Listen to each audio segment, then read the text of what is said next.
Thank you, dear colleagues. Sorry, listen. So, as someone who has struggled with addiction, I know how important it is to have a supportive community to lean on during your recovery. So that's why today I really want to recognize my part of my community who are here today in support.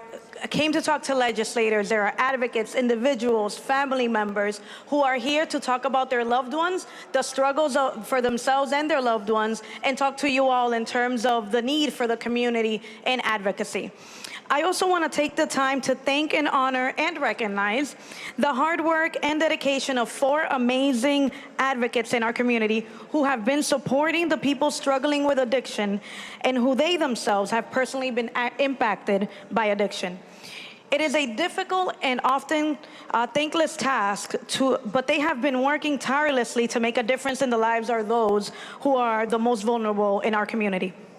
And I hope that we can commit to support them in their ongoing efforts and struggle for making sure that our communities are supported.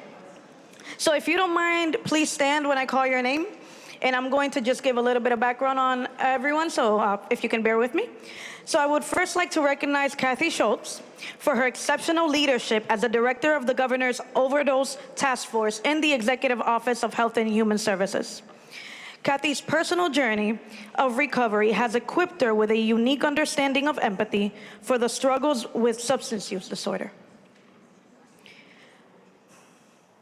Her dedication and tireless effort to combat the opioid epidemic have made a significant impact on people's lives.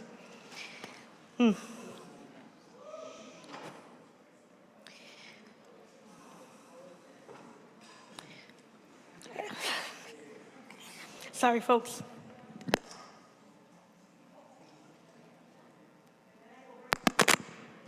And then, of course, I go breaking things. And tonight we recognize Kathy in loving memory of her best friend, Kathy Tippin, who passed away from an overdose. So thank you, Kathy, for the work that you do.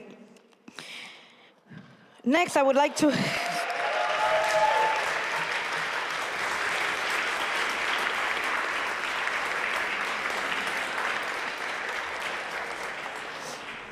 Next, I would like to recognize Dennis Baylor for his exceptional work as a peer support specialist at Project Weber Renew and his contributions to the Harm Reduction Advisory Committee. Dennis, too, has had personal journey of recovery and has so much compassion and empathy for those facing similar challenges.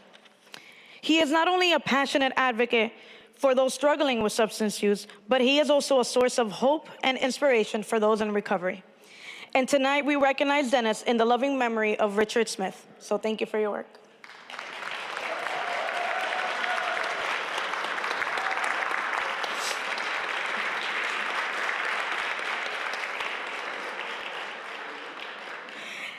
Next up, I would like to recognize Jessica Jones-Supley for her exceptional work as a certified peer recovery coach at Community Care Alliance in Woonsocket, and her unwavering commitment to supporting individuals struggling with substance use disorder. Jessica's resilience, strength, and compassion are a true inspiration to those around her. We recognize her for her outstanding work and dedication to support individuals impacted by addiction, and her unwavering commitment to make a positive difference in her community. She too personally understands the struggles with addiction and recovery because she's lived through it. And tonight we recognize Jessica in the loving memory of her sister, April.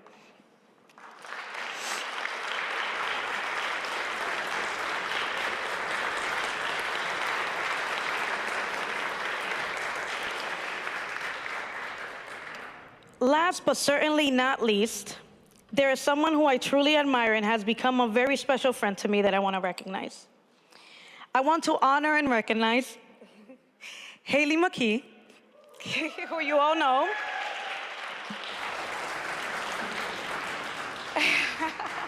It's a surprise, she didn't know. I told her that they needed her support, so that's why she's there, but I lied. Sorry. For her exceptional work as the co-chair of the Substance Use Policy, Education, and Recovery Super PAC.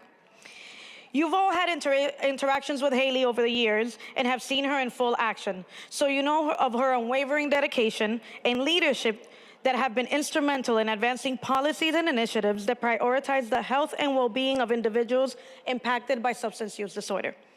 Haley's tireless advocacy for evidence-based solutions to address the opioid epidemic and other substance use issues has helped to drive meaningful change and progress in addiction prevention and treatment, which we've passed in this House.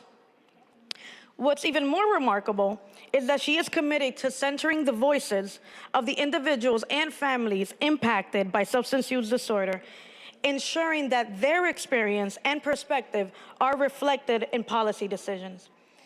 Haley, I want to thank you for your outstanding leadership, for your commitment to the well-being of our community and the individuals that you serve, and the impact in our state. Thank you very much.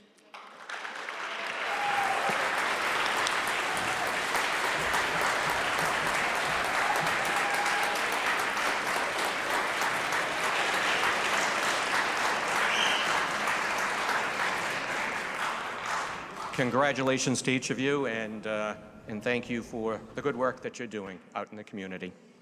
Representative Cruz. Thank you, Mr. Speaker. Announcement?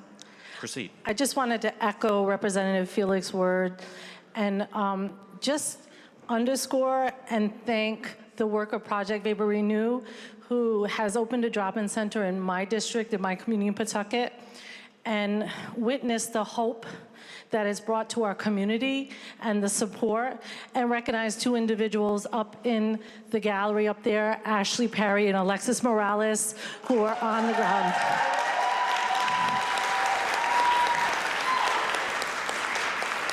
Their tireless work in our community it goes without notice. Like, we notice it every day, and we watch people come in without hope and leave with so much hope and potential. So I want to thank you so much for the work you're doing there in my community, in our community, and what you're doing there. So thank you so much again, Ashley Perry and Alexis Morales. Thank you.